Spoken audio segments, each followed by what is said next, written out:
Hey YouTubers, thank you so much for tuning into my channel today. My name is Johnny and this is Signal Trek. Well, today we're going to be talking about the WEN DF450i. This is a dual fuel generator. This has been my backup generator, so to speak, for my RV that has a built-in Onan micro quiet generator, a 4,000 watt. And to be honest with you, I prefer to use this one. Why? Because I can locate it some distance away from my RV, for one, to be a little bit quieter. Two, it is quieter, undoubtedly way quieter than the Onan micro quiet that's currently on my RV. And three, it can run propane. I always carry propane with me because we have a little propane grill and run a little propane campfire set. But this thing has been absolutely phenomenal. And again, it was another one of those products that I was worried about getting because it's not really a name brand that you've heard of. You hear of brands like Champion and Honda and even the brand at Harbor Freight, Predator. I went with this one for one specific reason. It's a little bit lighter than the Predator 5,000 watt. And the Predator 5,000 watt right now is $1,099. This is a 4,500 watt surge generator and it runs 829. Only difference, obviously 500 watts. The Predator 5000 has an engine size that is 10 cc's larger, so it's going to be a little bit heavier to carry around. Being that I was using this primarily for RV use and having to pick it up and put it on a hitch mounted carrier behind my RV, I wanted something that was a pinch lighter, and it's a little bit lighter and a little bit less bulky than the Predator 5000. I really just wanted to do a follow-up review on this generator. I've had it now for about 2 years and I've put several hundred hours on it, and the only issue, the only gripe that I've had on it is with the econo mode that you see here, which sort of lowers the idle of the engine when you're not using any sort of power output from it. When I've had that activated in the past and tried to use certain appliances with this, it's acted up a little bit. And if I remember correctly, I think it was my air fryer. I don't know why.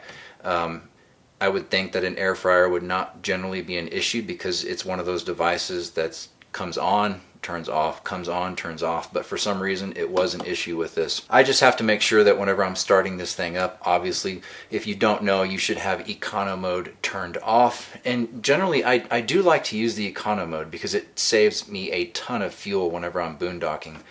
I carry a single 20-pound propane cylinder whenever I go camping with this thing, and that'll last you about 8.5 hours at half load. I never deplete that at all. What I'll do generally is whenever we need the air conditioner here in Colorado, which is very seldom, or whenever we need to use the microwave, generally, I'll fire this thing up and just let it run for an hour or two, let it charge up the batteries a little bit if they need charging, and just let it warm up and get to a good operating temperature rather than just using it for a quick 10-15 minutes and shutting it off. You definitely don't want to do that. So yeah, I'm actually have it here in the garage today because I was going to do a quick oil change on it.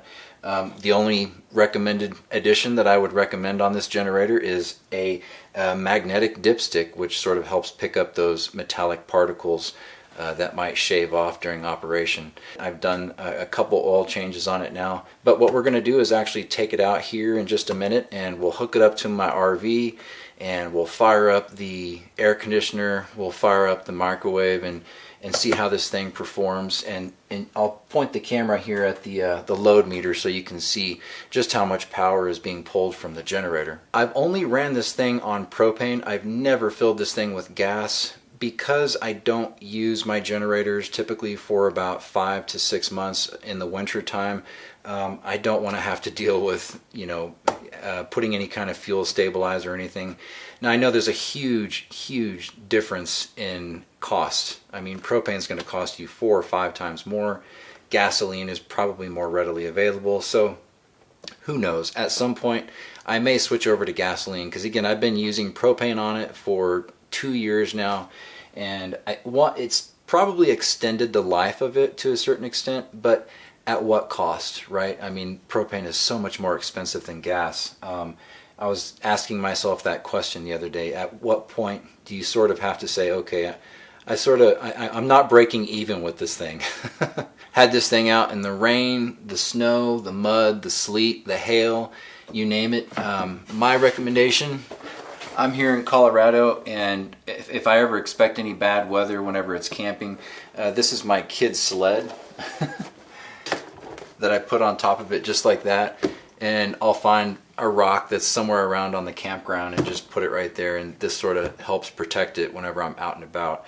That way I can locate it some distance away from the RV, and I don't have to worry about fumes or anything coming in the windows when we have the windows open.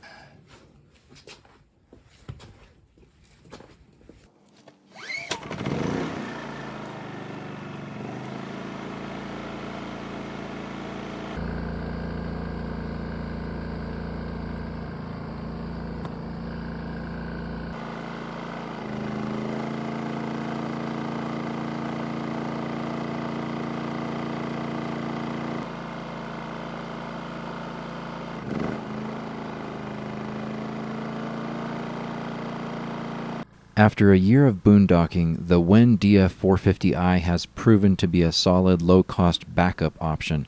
It's not a replacement for my onboard Onan 4000, but if that ever goes down in the middle of nowhere, this gives me a reliable way to keep power, run essentials, and stay comfortable without a huge repair bill. For the price, the noise level, and what it can actually handle, it's earned a spot in my setup. Thank you so much for watching, and have a wonderful day.